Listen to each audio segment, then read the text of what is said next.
We thought it would be an adventure.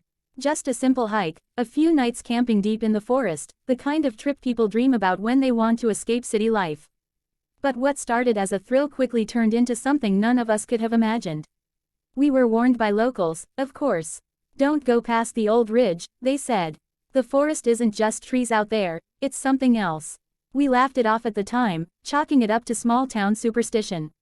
But the closer we got to that ridge, the more we realized those warnings were no joke. The forest was alive in ways we didn't expect. Birds fell silent as we entered the denser part of the woods, and even the wind seemed to hesitate. There's a kind of stillness that doesn't feel natural, like the forest itself is holding its breath, waiting. Every step we took seemed to echo unnaturally, bouncing off the massive trunks and ancient ferns. My friends joked nervously about being watched, but the laughter was hollow. Deep down, I think we all felt it, the sensation of eyes on us, something enormous moving just beyond the shadows. We didn't see it at first. Only signs that something had been there. Enormous footprints pressed into the soft earth, easily 2 feet long, with impressions so deep it was clear the creature was massive. We followed the trail for a while, trying to rationalize it. Maybe a bear, but the footprints were wrong. Bears don't walk like humans, and these did. Each step seemed purposeful, deliberate, as though the creature was aware we were there and letting us know. That's when the first sound hit us. A low, guttural growl, deep and resonant, coming from somewhere ahead. It wasn't just a roar, it was an announcement, a warning. We froze, hearts hammering. The air felt thicker, harder to breathe. My flashlight caught movement between the trees, a shadow, enormous and fast, vanishing before we could focus. We called out, joking to cover our fear, but our voices sounded small, swallowed by the forest. That's when the knocking started, 3 heavy, deliberate thumps against a tree, then silence, then 3 more. It wasn't random, it was communicating. Something was watching, circling, testing us. As night fell, the forest changed. Darkness settled like a living thing, and the usual night sounds, crickets, owls, frogs, vanished. All we could hear was our own breathing, and the subtle crunch of leaves underfoot, which never seemed to be just ours. We tried to set up camp, but the feeling of being watched never left. Shadows flitted between the trees at the edges of our light. Something large moved quietly, deliberately, around us, never showing itself fully, but always there. Every instinct screamed at us to leave. But curiosity, or maybe foolishness, kept us rooted in fear and fascination. Then came the vocalizations. At first, they were low, almost human-like groans, echoing from deep within the forest. Then they escalated, screeches, howls, and the chilling mimicry of human whispers. Names called softly, words we didn't recognize at first, but they sounded like they came from the trees themselves. The forest was alive, speaking in a language we couldn't understand, and we were the intruders. Panic set in. We realized that what we had entered was not just territory, it was a domain, ruled by something ancient, intelligent, and incredibly strong. We debated leaving immediately, but the trails seemed to twist unnaturally. GPS devices failed, compasses spun in circles, and the moonlight, barely breaking through the canopy, seemed to bend around the trees. Every attempt to retrace our steps ended in confusion.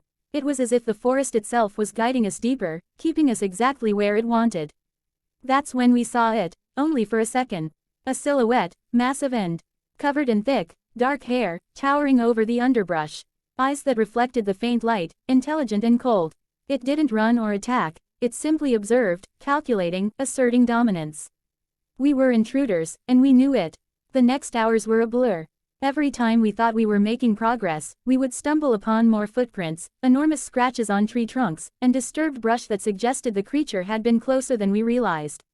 Our equipment began malfunctioning, recorders filled with static, cameras producing only shadows or distorted shapes. It felt like the forest was erasing evidence of its inhabitant, keeping the secret intact. Each of us began to feel the creeping dread we had read about in stories, a psychological weight that made every shadow seem alive, every sound amplified. We realized the danger wasn't just physical. Yes, something in these woods could easily overpower us, but the true threat was the terror itself. It eroded our rationality, pushed our adrenaline to the breaking point, and made us question what was real. Even standing together, we felt isolated, each of us trapped in our own fear. And through it all, the growls, thumps, and distant howls continued, like a constant reminder that the forest, and its inhabitant, knew we were there. Somewhere in the middle of the night, the creature seemed to retreat, or maybe it just shifted deeper into the shadows. We couldn't tell. We took that opportunity to move, following instinct rather than sight, trying to find the safest path back to civilization. Hours later, exhausted and terrified, we stumbled out of the dense forest into an open meadow, the first light of dawn breaking through the trees. The relief was overwhelming, but it didn't erase what we had experienced. Every sense was on high alert, every memory of those thumps, growls, and eyes burned into our minds. Back in town, we discovered that locals knew more than they had let on. There are areas marked as forbidden by old maps and oral warnings passed down through generations.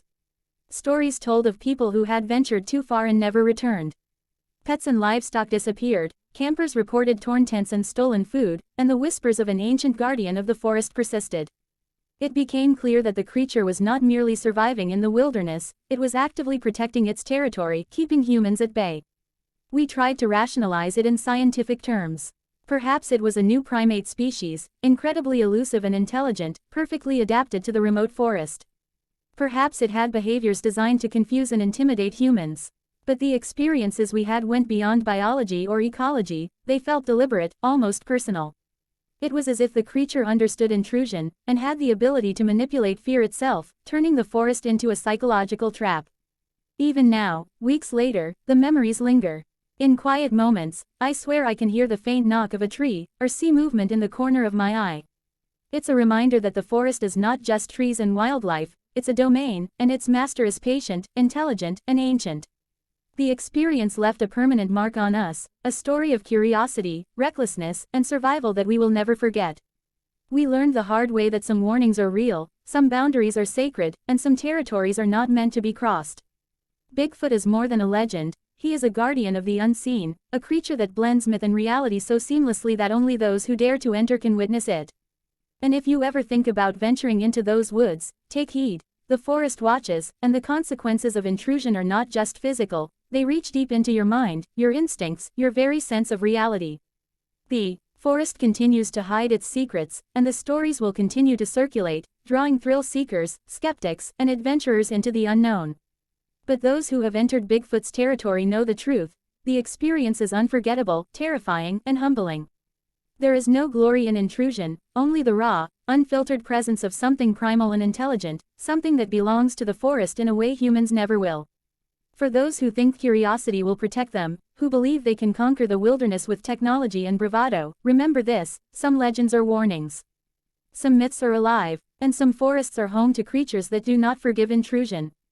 Bigfoot is one of them. And when you step into his world, the forest itself will make sure you never forget it. We returned with stories, shaky footage, and a fear we can't shake. But more than that, we returned with understanding, an understanding that some territories are not ours to explore, and that curiosity in certain places comes at a price far greater than we imagined.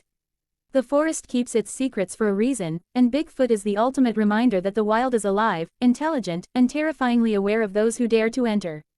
We went looking for adventure. What we found was something far older, far wiser, and far more terrifying than any of us could have imagined. The lesson is clear: don't cross the boundary. Don't step into Bigfoot's territory. Because once you do, there's no telling what, or who, you might encounter.